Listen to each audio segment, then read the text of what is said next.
ओम नमो भगवती वासुदेवाय। जय श्री हरि, जय श्री विष्णु भगवान। भक्तों, आज हम सभी पवित्र वरुथनी एकादशी के इस शुभ अवसर पर एकत्रित हुए हैं। यह एकादशी विशेष रूप से भगवान विष्णु को समर्पित है, जो भक्तों के सभी दुखों को दूर करके सुख समृद्धि और रक्षा प्रदान करते हैं। शास्त्रों के अनुसार इस व्रत को श्रद्धा और नियम से करने से व्यक्ति के सभी पाप नष्ट हो जाते हैं और जीवन में सुख शांति का वास होता है। यह व्रत हमें धर्म, संयम और भक्ति के मार्ग पर चलने की प्रेरणा देता है। तो आइए पूरी श्रद्धा और विश्वास के साथ सुनते हैं वरुथनी एकादशी व्रत कथा, जो हमारे जीवन में चमत्कारिक परिवर्तन ला सकती है। आइए सुनते हैं वरुथनी एकादशी व्रत कथा। अर्जुन ने कहा, हे प्रभु, वैशाख माह की कृष्ण पक्ष की एकादशी का क्या नाम है तथा उसका क्या विधान है और उससे किस फल की प्राप्ति होती है, सो कृपापूर्वक विस्तार से बताएं। अर्जुन की बात सुन श्री कृष्ण ने कहा, हे अर्जुन, वैशाख माह की कृष्ण पक्ष की एकादशी का नाम वरुथनी एकादशी है। यह सौभाग्य प्रदान करने वाली है। इसका उपवास करने से प्राणी के समस्त पाप नष्ट हो जाते हैं। यदि इस उपवास को दुखी सधवा स्त्री करती है तो उसे सौभाग्य की प्राप्ति होती है। वरुथनी एकादशी के प्रभाव से ही राजा मानधाता को स्वर्ग की प्राप्ति हुई थी। इसी प्रकार धुंधुमार आदि भी स्वर्ग को गए थे। वरुथनी एकादशी के उपवास का फल 10 सहस्त्र वर्ष तपस्या करने के फल के समान है। कुरुक्षेत्र में सूर्य ग्रहण के समय जो फल एक बार स्वर्ण दान करने से प्राप्त होता है, वही फल वरुथनी एकादशी का उपवास करने से प्राप्त होता है। इस व्रत से प्राणी इस लोक और परलोक दोनों में सुख पाते हैं। वह अंत में स्वर्ग के भागी बनते हैं। हे राजन, इस एकादशी का उपवास करने से मनुष्य को इस लोक में सुख और परलोक में मुक्ति प्राप्त होती है। शास्त्रों में कहा गया है कि घोड़े के दान से हाथी का दान श्रेष्ठ है और हाथी के दान से भूमि का दान श्रेष्ठ है। इनमें श्रेष्ठ तिलों का दान है।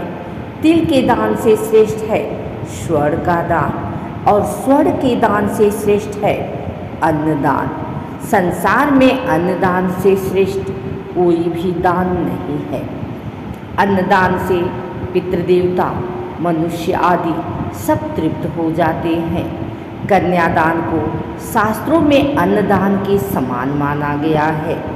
वरुथनी एकादशी के व्रत से अन्नदान तथा कन्यादान दोनों श्रेष्ठ दानों का फल मिलता है।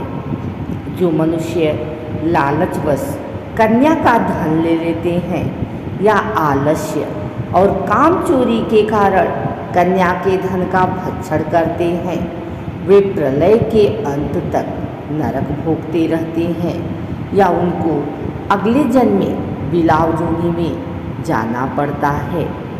जो प्राणी प्रेम से तथा यज्ञ सहित कन्या दान करते हैं, उनके पुण्य को चित्रगुप्त भी लिखने में असमर्थ हो जाते हैं।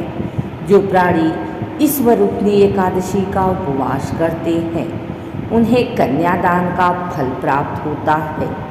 वरुथनी एकादशी का व्रत करने वाले को दशमी के दिन से निम्नलिखित वस्तुओं का त्याग कर देना चाहिए। कांसे के बर्तन में भोजन करना, मांस, मसूर की दाल, चना, कोदो, साग, मधु, दूसरे का दूसरी बार भोजन करना। व्रती को पूर्ण ब्रह्मचर्य से रहना चाहिए। रात को सोना नहीं चाहिए, अपितु सारा समय शास्त्र चिंतन और भजन कीर्तन आदि में लगाना चाहिए। दूसरों की निंदा तथा नीच पापी लोगों की संगत भी नहीं करनी चाहिए। क्रोध करना या झूठ बोलना भी वर्जित है। तेल तथा अन्न भक्षण की भी मनाही है। हे राजन, जो मनुष्य इस एकादशी का व्रत विधान पूर्वक करते हैं उन्हें स्वर्गलोक की प्राप्ति होती है। अतः मनुष्य को निकृष्ट कर्मों से डरना चाहिए। इस व्रत के महात्म्य को पढ़ने से 1,000 गौदान का पुण्य प्राप्त होता है। इसका फल गंगा स्नान करने के फल से भी अधिक है। सौभाग्य का आधार संयम है। हर प्रकार संयम रखने से मनुष्य के सुख और सौभाग्य में वृद्धि होती है। यदि प्राणी में संयम नहीं है तो उसके द्वारा किए गए तप, त्याग व भक्ति पूजा आदि सब व्यर्थ हो जाते हैं। इस प्रकार जो भी भक्त सच्चे मन और श्रद्धा के साथ वरुथनी एकादशी का व्रत करता है और कथा का श्रवण करता है, उसके सभी कष्ट दूर होते हैं और भगवान विष्णु की विशेष कृपा प्राप्त होती है। भगवान श्री हरि के कृपा से जीवन में सुख, शांति और समृद्धि बनी रहती है तथा अंत में मोक्ष की प्राप्ति होती है। अगर आपको यह पवित्र कथा अच्छी लगी हो तो इसे अपने परिवार और मित्रों के साथ अवश्य साझा करें ताकि वे भी इस पुण्य का लाभ प्राप्त कर सके। बोलिए श्री विष्णु भगवान की जय। एकादशी माता की जय। सभी भक्तों की जय।